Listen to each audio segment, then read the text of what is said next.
तो चलो इस हफ्ते वॉर तो खत्म हो गई है और साइन भी हो गया है। बट आगे आने वाले टाइम के ऊपर क्या चीज़ें चेंज हो सकती हैं निफ्टी के अंदर, जो आगे आने वाला हफ्ता है उसमें निफ्टी कैसा बिहेव कर सकता है और कौन सा उसका सप्लाई जोन है, कौन सा उसका डिमांड जोन है, सारी चीज़ों के बारे में बात करेंगे। और जो हमने जोन्स मार्क किए अभी चार्ट के ऊपर, ये आए कैसे हैं, इसके पीछे का लॉजिक क्या है, वो भी मैं आपके साथ शेयर करने वाला हूँ। तो चलिए स्टार्ट करते हैं इस वीडियो को। देखिएगा इस हफ्ते के अंदर ना मार्केट हमें गैप अप खुलता हुआ दिखा था मंडे को, और पूरे हफ्ते मार्केट ऊपर की तरफ रहा। सो ऐसा जो वीक है ना, इंडियन इन्वेस्टर्स ऐसे वीक के लिए तरस रहे थे काफ़ी टाइम से। कब से अगर मैं बात करूं, ऑलमोस्ट अगर मैं बात करूं अप्रैल से लेके अभी तक का ये बेस्ट वीक मिला है हमें, जहां पे काफ़ी अच्छा गेन भी देखने को मिला और मार्केट ने काफ़ी पॉजिटिवली भी रिएक्ट किया। अब 2 महीने के बाद इतनी अच्छी खुशी लौटती हुई दिखी है हमें मार्केट के अंदर। अब इसके पीछे का रीज़न क्या था? इस हफ्ते जो रीज़न था वो था ईरान और यूएस के बीच में जो सेटलमेंट हुआ, और मार्केट जो मंडे को ऊपर खुला था ना इस वीक के अंदर, उस वजह से मार्केट पूरा हफ्ता ऊपर रहा। और जो मंडे को लोज बनाए थे मार्केट ने उन लोज को वापस टेस्ट ही नहीं किया पूरे वीक के अंदर। तो अब जो इस वीक का लो है ना, लो कहाँ पे आ रहा है? 23,815 के आसपास। ये एक काफ़ी स्ट्रॉन्ग लो बन चुका है, जिसके ऊपर मार्केट काफ़ी ज़्यादा मजबूती से खड़ा रहेगा, और इसके ऊपर ही हमें काफ़ी सारे सपोर्ट्स देखने को मिल सकते हैं। चलिए, मार्केट में ना थोड़ा सा हमें कॉशियस रहने की अब ज़रूरत है। देखिए, हुआ क्या है, जो मार्केट ने अभी न्यूज़ बेस्ड रैली थी ना, वो मार्केट ने ले ली है। मार्केट यहाँ पे ना थोड़ा बहुत पॉज ले सकता है। कहाँ पे पॉज लेने के चांसेस है मार्केट के? 24,250 से लेके 24,500 तक बाजार के रुकने के चांसेस हैं, क्योंकि ये वाला जोन एक सप्लाई जोन है। ये सप्लाई जोन आया कैसे, इसके पीछे का आप लोग लॉजिक समझिए पहले। देखिए, अगर मैं ट्रेंड मार्किंग करता हूँ, मैं बेसिक ट्रेंड मार्किंग कर रहा हूँ, और इस ट्रेंड मार्किंग के अकॉर्डिंग मेरे को ये वाला सप्लाई जोन बनता हुआ दिखा था। यहाँ से ना लोअर हाइज और लोअर लोस का बनना स्टार्ट हुआ था। सो इस पॉइंट पे हमारा लोअर लो बना, बट ये वाला जो पॉइंट था ना, यहाँ पे बाजार ने लोगों को ट्रैप किया था। ठीक है, इस पॉइंट पे ना जो बायर्स थे उनको ट्रैप किया गया, और वापस से सेलिंग साइड आ गया था बाजार। तो अब इसी सेम चीज़ को अगर मैं नीचे की साइड कंटिन्यू करता हूँ, तो कुछ इस तरह से हमारा पैटर्न बनता हुआ दिख रहा है बाजार का। अब रिसेंटली बाजार ने किया क्या, वो भी मैं आपको क्लियरली समझाता हूँ। यहाँ पे आप चेक कीजिए, ये वाला रीसेंट लोअर लो था, फिर ये वाला लोअर हाई, देन बाजार ने एक लोअर लो लगाया। बट इस लोअर लो लगाने के बाद जब ये प्रीवियस लोअर हाई के ऊपर निकला, तो बाजार की काया पलट हो गई और पूरा का पूरा ट्रेंड चेंज होता हुआ दिखा। ऐसा हुआ क्यों? टेक्निकली समझना आप लोग। यहाँ पे आप चेक करेंगे इस वाले हाइस को लेके, इस वाले हाइस को लेके जब आप चेक करोगे, तो बाजार ने ना इस वाले लोअर हाई के ऊपर क्लोजिंग देने से मना कर दिया था। बाजार ने इस वाले लोअर हाई के ऊपर क्लोजिंग नहीं दी थी, इसीलिए ये ट्रैप था। अगर क्लोजिंग देता तो मे बी बाजार यहीं से रैली कर जाता। कौन सी डेट को? 6 मई को या 7 मई को। बट बाजार ने क्या किया, 1.5 महीना और लगा दिया, और रिसेंटली लास्ट फ्राइडे को 12 जून को इसने ये रिसेंट का लोअर हाई ब्रेक किया, और इस वीक तो बाजार रुकता हुआ ही नहीं दिखा। अब आगे आने वाले टाइम के ऊपर यही वाला जो जोन है ना, जहां से लोगों को ट्रैप किया गया था, ये हमारा रीसेंट सप्लाई जोन बनेगा। और इस जोन के अंदर हम लोग बहुत ज़्यादा कॉशियस रहेंगे, बिकॉज इस जोन में अगर हमें कोई भी बेरिश पैटर्न बनता हुआ दिखे, तो हमें अच्छा खासा नीचे दिख सकता है बाजार। ठीक है, अब ये सप्लाई जोन की बात तो हो गई। बात करते हैं ऊपर की साइड, एक लिक्विडिटी जोन भी पड़ा हुआ है। देखिए, जो 21 अप्रैल को, 21 अप्रैल बोलूं या फिर जो अप्रैल के हाईस थे ना, वहां पे बाजार ने एक लिक्विडिटी छोड़ी हुई है। अब इस लिक्विडिटी को कैसे ट्रेड कर सकते हैं?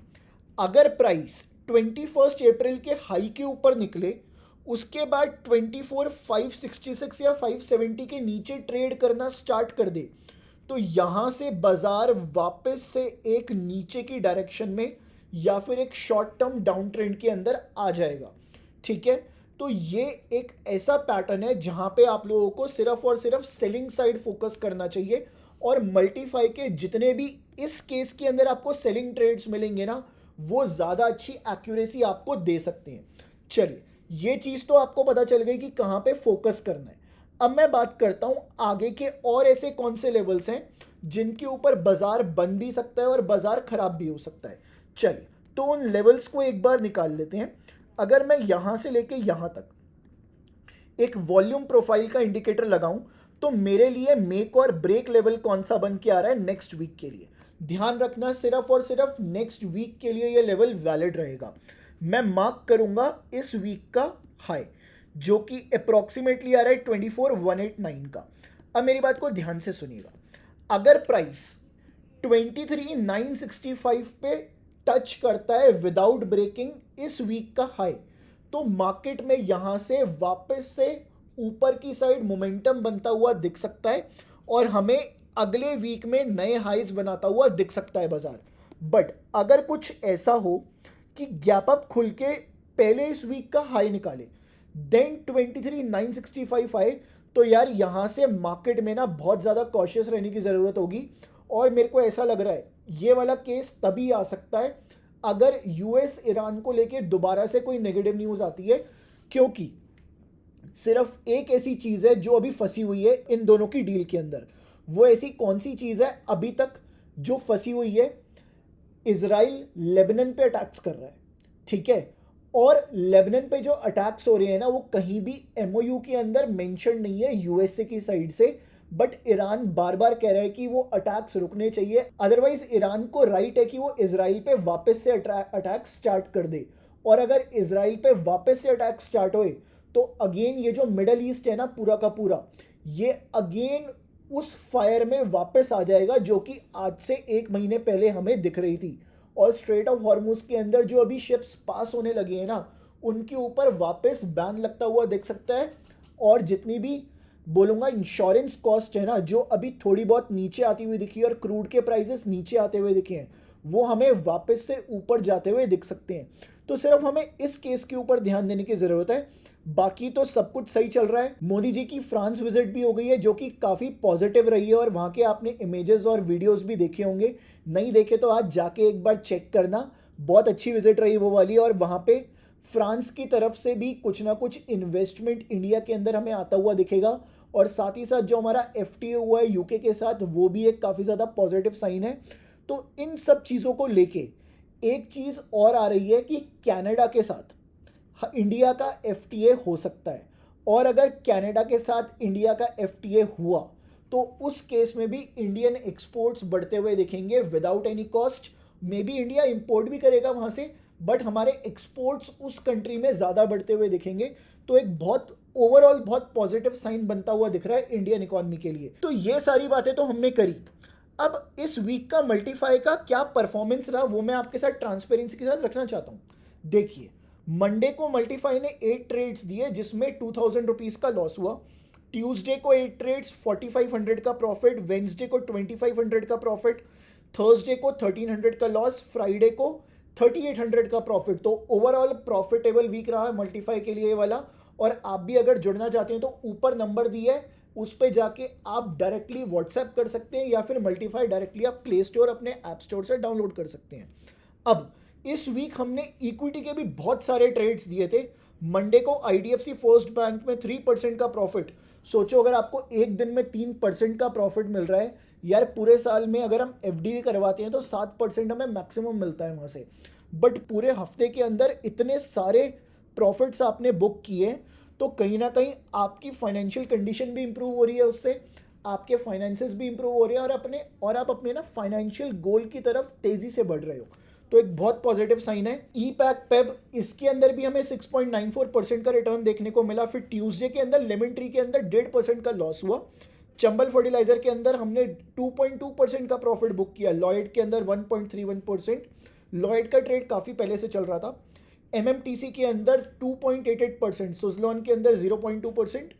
फिर वेंसडे को हमने काफ़ी सारे प्रॉफिट्स बुक किए, एक छोटा सा लॉस बुक किया 0.84% का IOC के अंदर।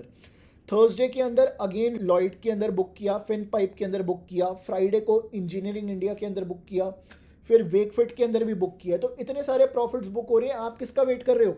जाके अभी डाउनलोड करेंगे। और कमोडिटीज़ की परफॉर्मेंस तो देख लीजिए आप एक बार।